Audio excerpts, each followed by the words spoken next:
Hey friends, welcome back to our channel. I cannot believe it is already May.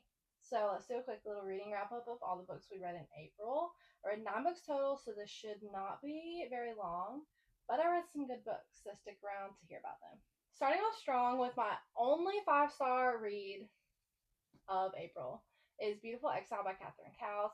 If you have not read the Sparrow Falls series, I definitely think you should add it to your May TBR.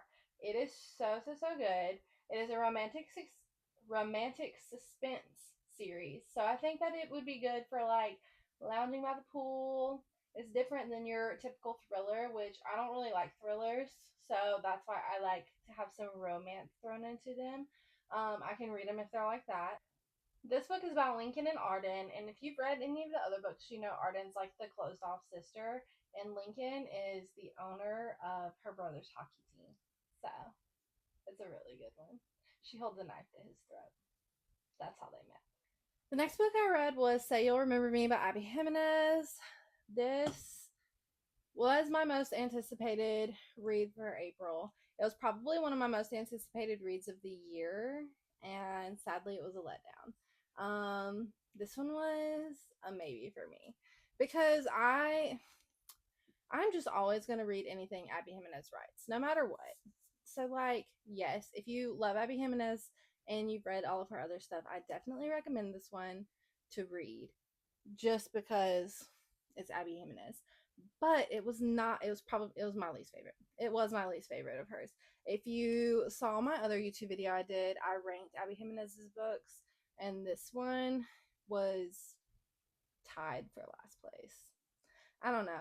I loved the main characters in this one, but I did not love the plot in this one. And I feel like if you read this, you're going to love the characters, love Xavier. He's perfect book boyfriend material. The plot was just not an Abby Jimenez plot for me. So that's why I say like it was not my favorite. I gave it 3.5 stars, which is still good.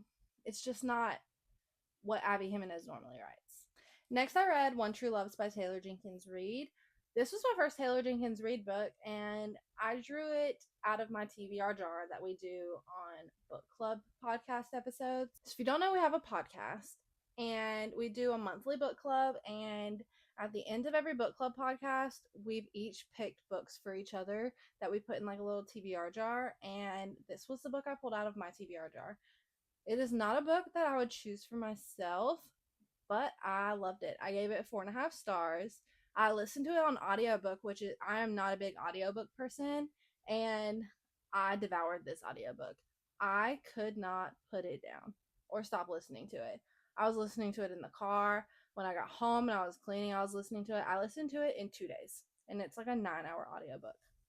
But it is about a woman who marries her high school sweetheart, and on their 1 year anniversary, he gets on a helicopter, and the helicopter disappears.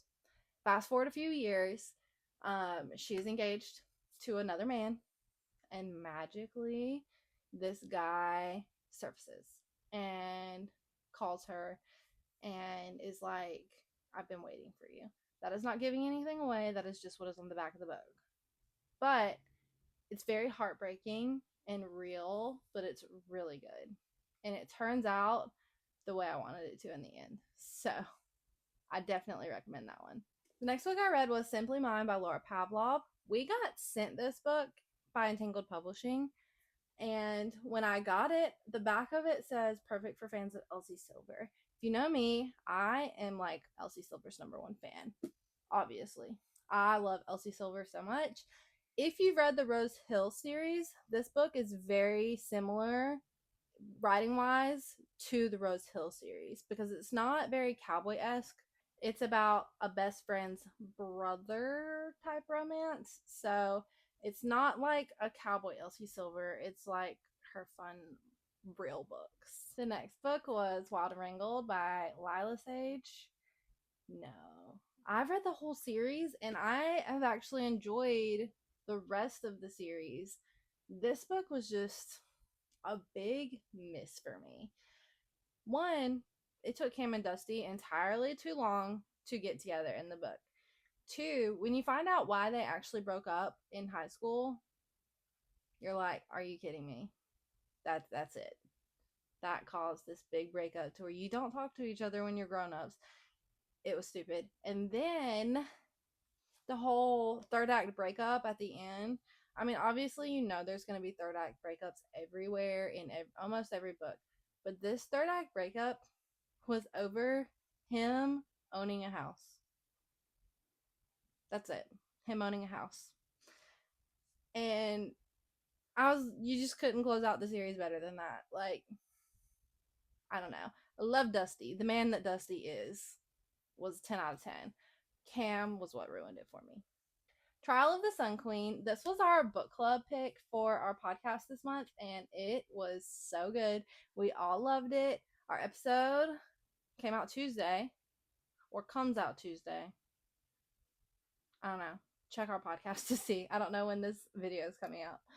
But I loved it. If you love Throne of Glass and you love Hunger Games and you want to be left with a big plot bomb at the end that makes you want to finish the rest of the series, then this is the book for you to read. It's so fun. It's unique in its own way. And it kept your attention the whole time. Next, I read Fearless. Another book I was so excited to read this month, and another book that kind of let me down. Now, I'm not saying don't read it, because obviously you want to know what happens at the end. If you have read this book, I kind of want to know your thoughts, because I have mixed feelings. I'm not going to give any spoilers just in case anybody is watching this that has not read it yet. I hated the ending. The very last chapter I liked. The epilogue and everything before the last chapter that was going on, I hated. I don't know why she did that.